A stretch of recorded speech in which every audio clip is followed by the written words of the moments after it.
Sziasztok! Én Sziszi vagyok, magyar mint idegen nyelvtanár, és ez itt a Hungarian with Sziszi podcast magyarul tanulóknak. Ez egy 4 epizódos sorozat negyedik, vagyis utolsó része.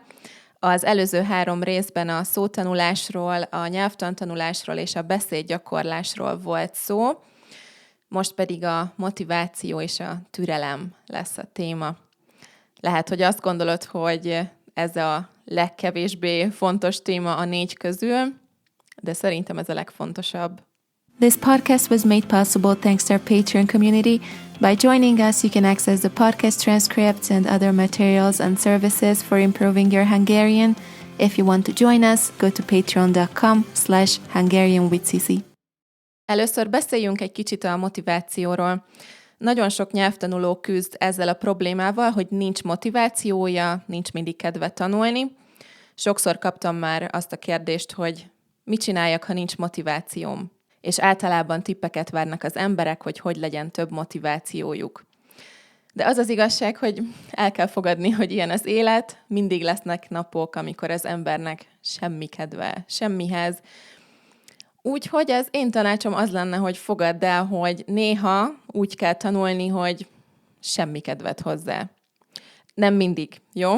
Szóval az normális, ha általában alapvetően élvezed a nyelvtanulást, kb. 70%-ban, és van az a 30%, amikor egyáltalán nincs kedved, vagy nehezebb a téma, nehezebb a nyelvtan, amit próbálsz épp tanulni, és eleged van az egészből. Ez normális.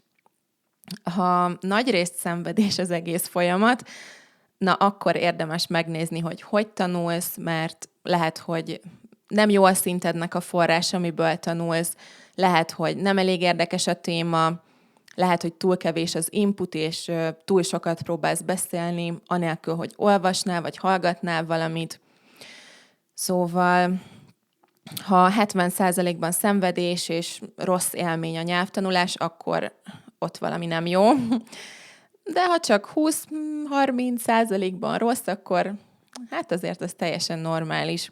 Nem hiszem, hogy van olyan dolog az életben, ami mindig tökéletes, és mindig csak szép és jó.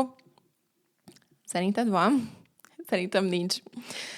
Én egyébként nem egyszer sírtam el magam lengyel tanulás közben az egyetemen, még évekkel ezelőtt, de az volt a 20% és 80%-ban nagyon élveztem a tanulást. Szóval én azt mondanám, hogy fogadd el, hogy nem mindig lesz motivációd, és ha neked fontos a magyar nyelv, neked a magyar tanulás most prioritás az életedben, hát akkor lesznek napok, amikor úgy kell magyarul tanulni, hogy nincs hozzá kedved. Az eleje nagyon nehéz lesz, de szerintem, ha már valahogy nagy nehezen leültél és elkezdtél tanulni, akkor utána már jó lesz. Legalábbis nekem ez a tapasztalatom. És van egy ilyen közmondás is, hogy evés közben jön meg az étvágy. Szerintem ezt nem véletlenül találták ki, mindig így szokott lenni, tanulás közben meg fog jönni a kedved a tanuláshoz valószínűleg. De 2 konkrét dolog jutott eszembe, amin lehet egy kicsit gondolkozni, ami segíthet. Gondold végig, hogy mivel tudnád könnyebbé tenni magadnak, hogy elkezd tanulni. Nekem például segít, ha tudom, hogy melyik spanyol podcastot fogom meghallgatni. Néha megnézem a How to Spanish podcast csatornáját, és csak a címeket olvasom, és keresek néhány epizódot, aminek nagyon érdekel a témája. Kinyomtatom a leíratot, az itt van az asztalomon, és amikor leülök spanyolul tanulni, akkor nem kell keresgélni, hogy mit akarok tanulni, mert már itt van. Szóval lehet egy kicsit minimálisan előkészíteni, hogy mivel szeretnél foglalkozni, és akkor kicsit könnyebb elkezdeni. A másik dolog, ami eszembe jutott, az pedig az, hogy legyen egy listád szórakoztató dolgokról, amiket tudsz magyar tanuláshoz használni, olyan napokon, amikor 0 energiád van, mert mindig vannak ilyen napok. Ez is normális, nem mindig van maxon az energiaszintünk. Viszont nem is muszáj mindig nagyon nehéz, bonyolult dolgokat tanulni magyarul. Segíthet, ha készítesz egy ilyen listát, nem tudom, YouTube csatornákkal, amik érdekesek neked, sorozatokkal, filmekkel, Disney dalokkal, blogokkal, bármivel, ami érdekes lehet neked. A leírásban találsz 3 ingyenesen letölthető e-bookot, amikben témák szerint összegyűjtöttem sok magyar Insta oldalt, magyar podcastot és magyar YouTubert. Hát, ha találsz valamit benne, ami érdekes lehet neked. És azokon a napokon, amikor semmi kedved tanulni, elég lehet, ha csak megnézel egy 10-15 perces vicces YouTube videót.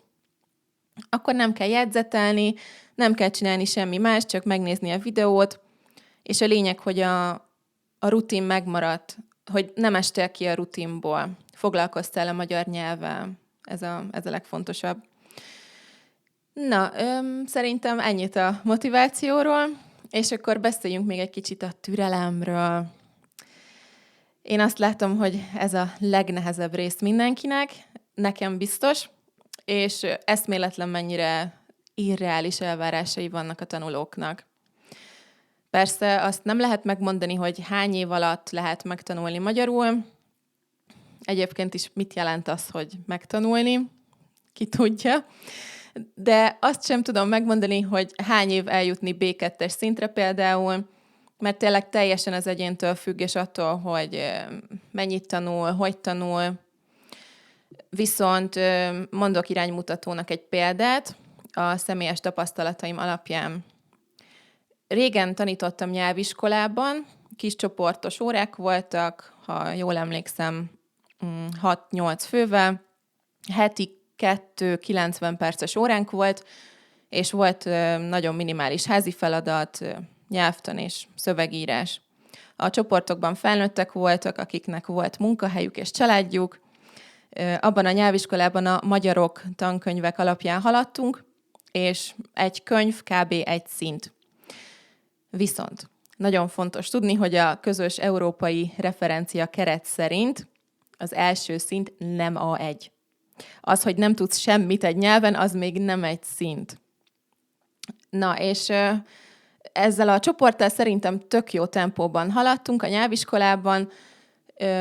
Én még gyorsnak is mondanám, és a legtöbben otthon is tanultak, készültek, és házit is írtak, és így 1 év alatt jutottunk el az A1-es szintre. Szerintem az, hogy 1 év alatt egy szintet lépsz, az teljesen reális.